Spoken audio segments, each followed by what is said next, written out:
El derecho humano más importante después de la vida es sin lugar a dudas la libertad. Por lo tanto, una persona que ha sido condenada a prisión puede hacer valer este derecho. Hoy le diremos qué beneficios establece la ley para las personas que fueron sentenciadas bajo el sistema penal tradicional y qué estrategias legales utilizan los defensores públicos federales en estos casos. Quédese con nosotros, ya inicia Te Defendemos.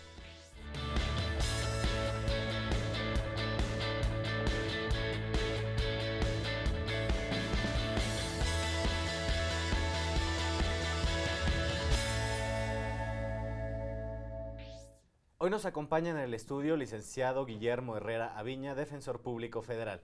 Bienvenido, licenciado. ¿Qué tal? Buen día. Para comenzar este tema, licenciado, ¿nos podría explicar por qué sigue vigente el sistema penal tradicional si desde junio de 2016 hemos escuchado que ya tenemos un nuevo de justicia penal en el país? Sí, el nuevo sistema penal acusatorio entró en vigor para toda la República a partir de junio del año pasado, como bien lo dice. Sin embargo, recordemos que había procesos que estaban en trámite, así como órdenes de aprehensión que no se han cumplido del anterior proceso. Sin embargo, la misma Constitución, en la reforma del 2018, señala que los procedimientos que se están llevando a cabo seguirán con el procedimiento anterior hasta su culminación. Y ya entrada en vigor la nueva ley, continuarán los asuntos con el nuevo sistema penal acusatorio. ¿Esto quiere decir que en algún momento ya no tendremos el sistema que teníamos antes? Sí, aunque se ha dicho que esto puede llegar a tardar 20 años, tenemos asuntos en los cuales llevamos 10 años en juicio. Entonces puede llegar a tardar 10, 20 años en terminarse todos esos procesos que están pendientes por concluir o que tienen orden de aprehensión pendiente. Licenciado, actualmente, ¿cuáles son las formas que establece la ley para obtener la libertad anticipada? La libertad anticipada señala la ley, en este caso, un 70% de pena, a diferencia de la libertad condicionada, que es un 50%. En este caso, también incluyen otros requisitos, pero esos en esencia son los más importantes.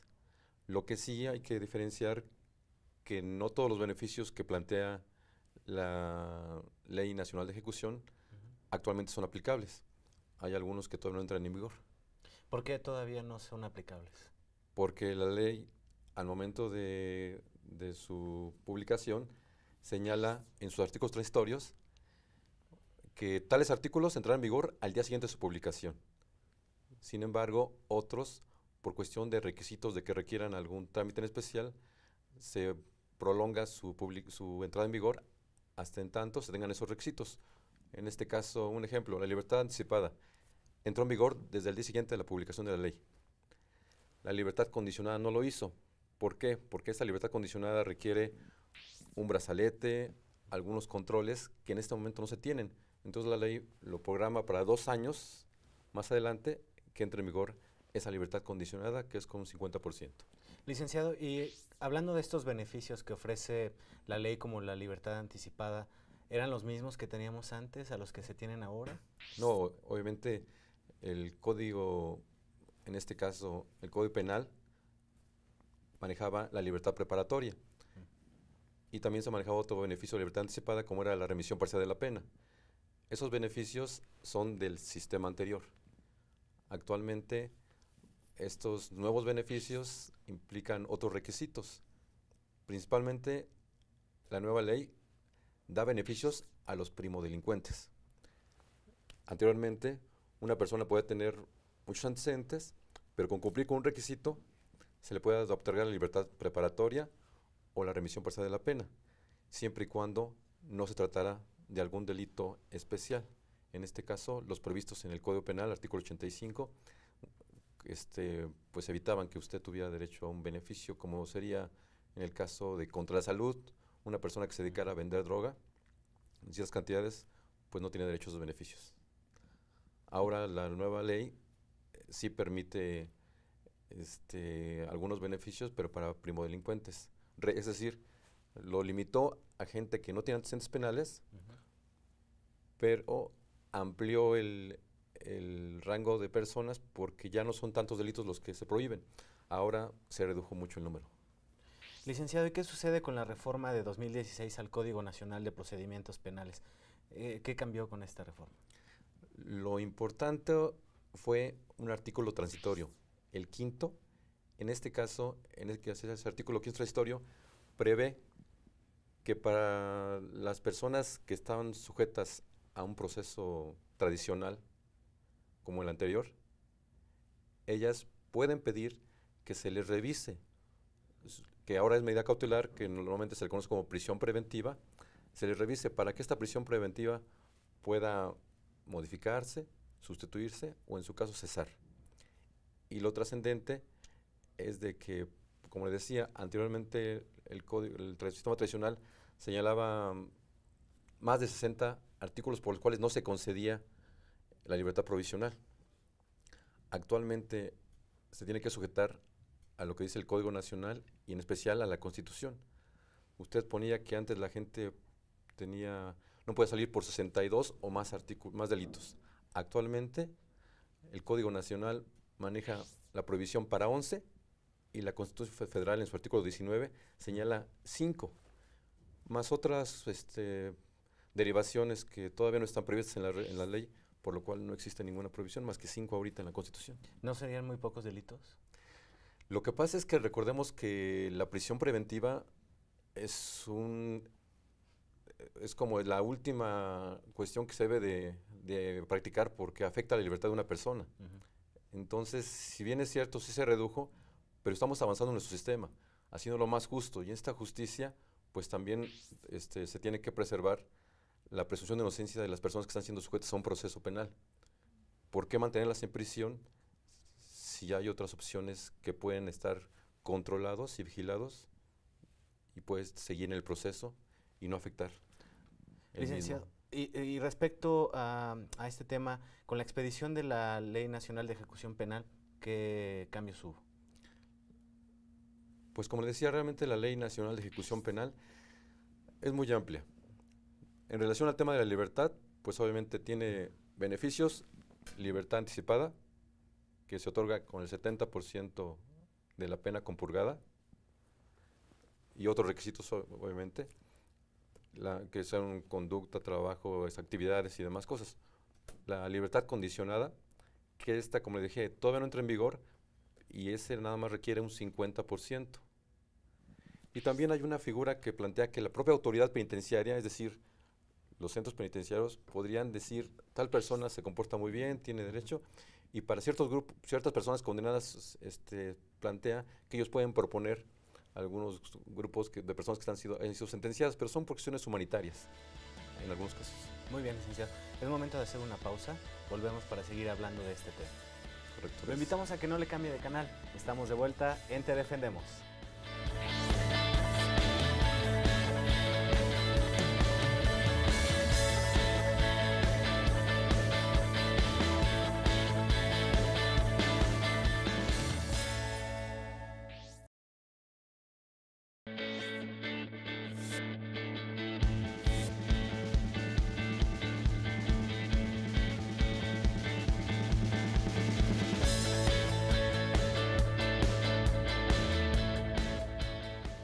Ya estamos de vuelta, continuamos conversando con el licenciado Guillermo Herrera Aviña, defensor público federal, acerca de las nuevas formas para obtener la libertad en el sistema tradicional de justicia penal.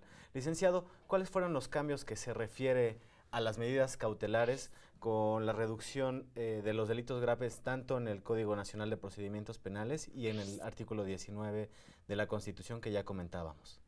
Correcto, mire, en el sistema tradicional, el Código Federal de Procesos Penales señalaba en su artículo 194 un catálogo de muchos delitos en los cuales no se permitía la libertad provisional, por lo que mucha gente estaba sujeta a prisión preventiva durante su proceso, ya sea, un ejemplo, el hecho de poseer alguna tarjeta de crédito, que no fuera suya obviamente, implicaba que la persona tenía que estar privada de su libertad durante todo su proceso.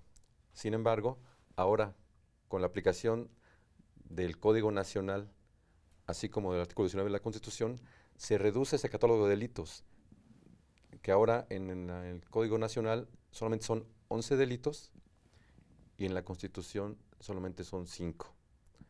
Eso implica que la persona que antes no podía gozar ese beneficio pueda pedir que se le aplique el artículo 15 transitorio del Código Nacional para efecto de que su conducta pueda tener derecho a una revisión de su medida, en este caso cautelar, como sería la prisión preventiva, y cambiarla por otra medida cautelar diversa que le permite gozar de su libertad provisional. ¿Cuáles podrían ser esas medidas? Bueno, la ley señala varias, en las cuales pueden ser el hecho de una garantía, una presentación semanaria al juzgado o quien lleva el proceso, para efecto de cada semana se presente. También señalan otras más graves, que pueden ser prisión en su domicilio, ¿no? También podría ser. Son varias el catálogo que señala la ley. Licenciado, ¿no se corre el riesgo de que se den a la fuga las personas con estos beneficios?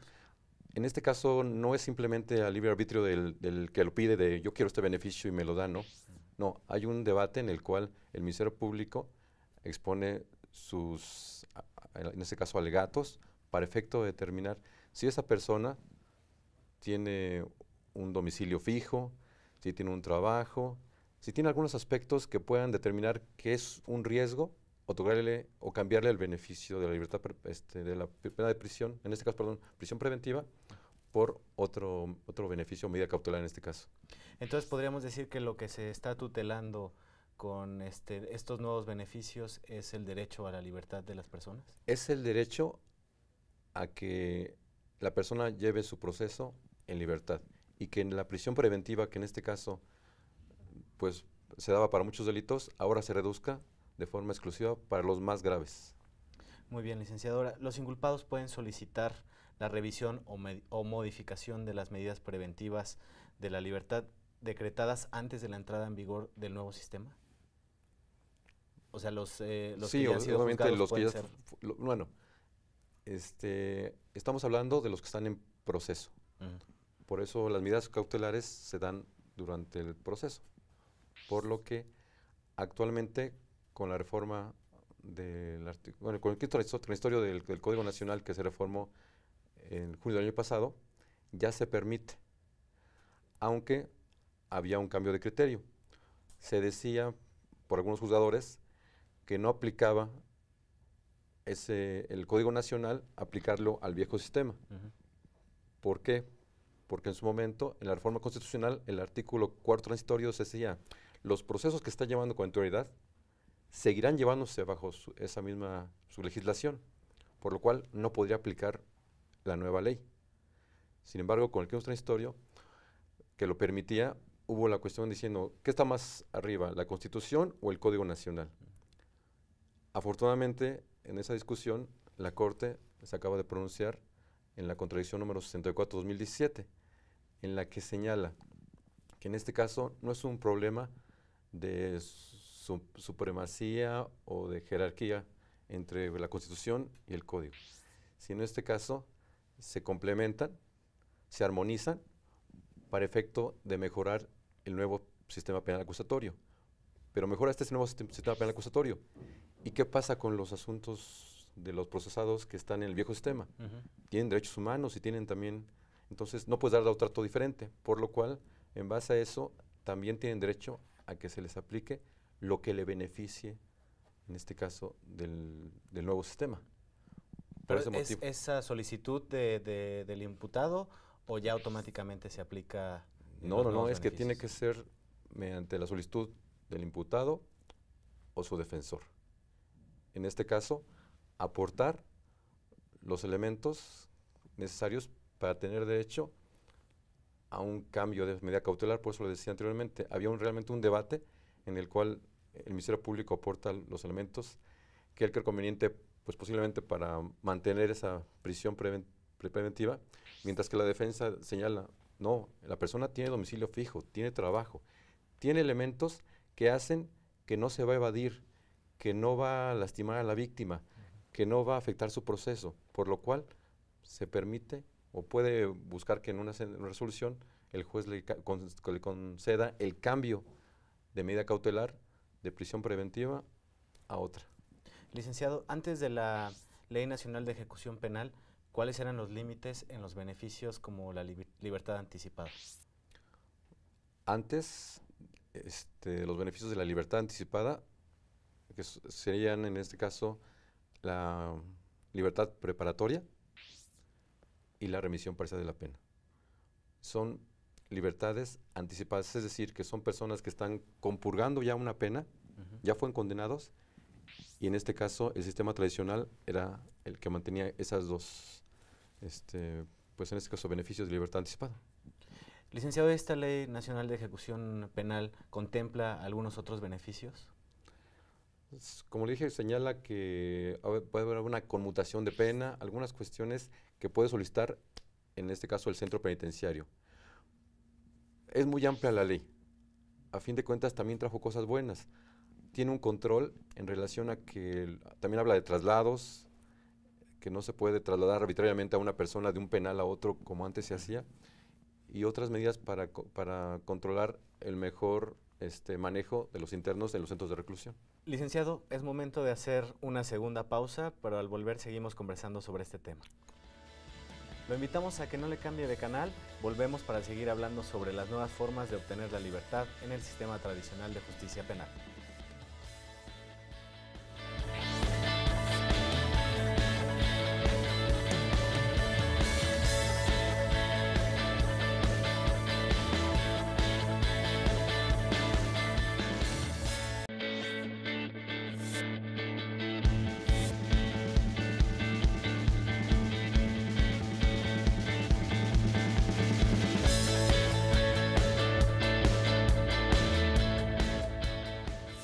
Ya estamos de vuelta, estamos conversando con el licenciado Guillermo Herrera Aviña, defensor público federal.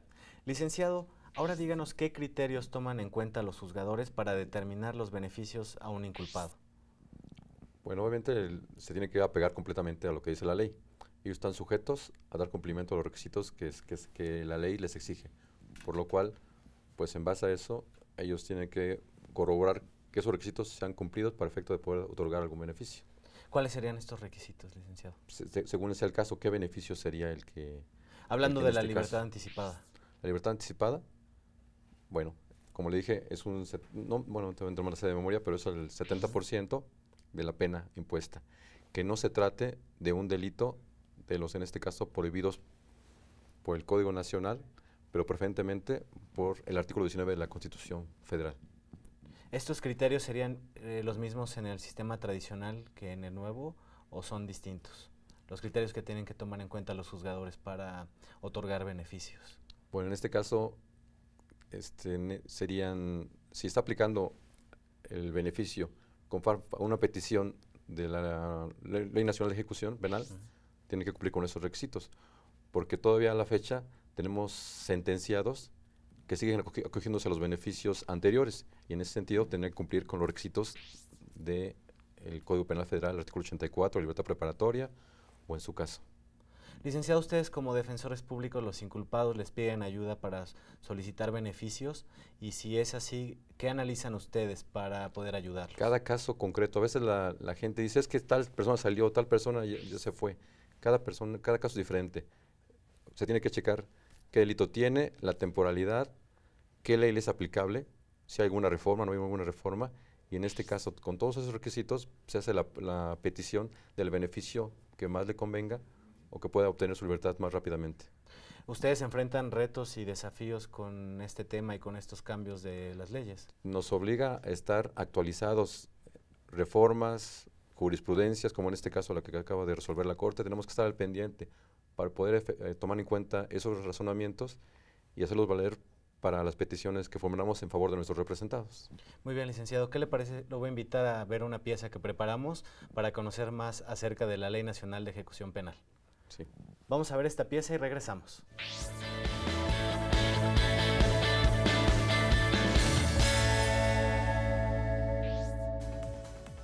En México existen 338 centros penitenciarios.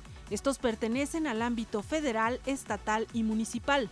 En ellos están recluidas 211,000 personas, 5% de ellas son mujeres.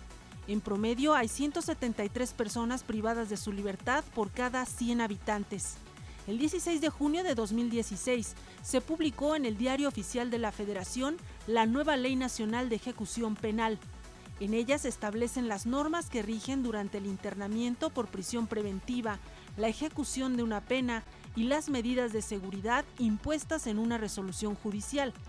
Además, establece los procedimientos para resolver controversias que surjan con motivo de una ejecución penal y regula los medios para lograr la reinserción social. Todo con base en los principios, garantías y derechos establecidos en la Constitución y los tratados internacionales. Muy bien, pues ahí tuvimos más información acerca de la Ley Nacional de Ejecución Penal. Y antes de irnos, licenciado, ¿qué le parece si leemos algunas preguntas del auditorio para que usted las responda? Claro que sí. Vamos con la primera. Es de la señora Lucía Juárez de Tlalpan. Nos pregunta si su hijo puede obtener algún beneficio con haber cubierto con el 50% de la pena de prisión que le fue impuesta con esta nueva Ley Nacional de Ejecución Penal. Bueno, tenemos que checar directamente el asunto, pero como dije anteriormente, el beneficio de condena condicional actualmente todavía no entra en vigor. Va a entrar en vigor hasta el próximo año, el 17 de junio del próximo año, ya podríamos analizar, puede hacer la petición respecto a ese beneficio. Muy bien. Vamos con la siguiente pregunta, es de Juan Alcántara, de la Colonia del Valle.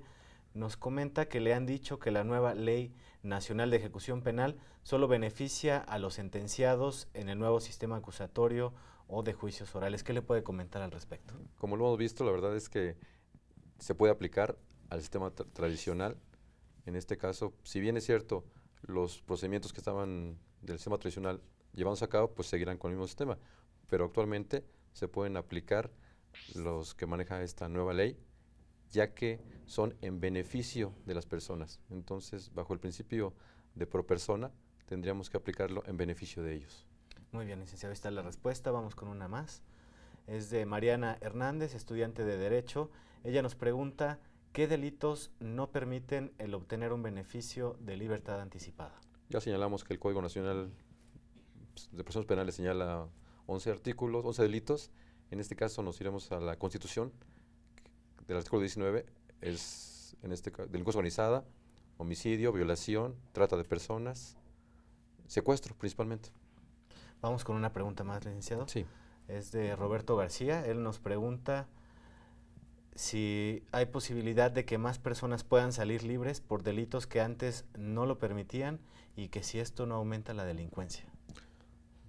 Bueno, es una cuestión tal vez complicada, pero pues ahora sí, van a poder pedir su libertad más personas.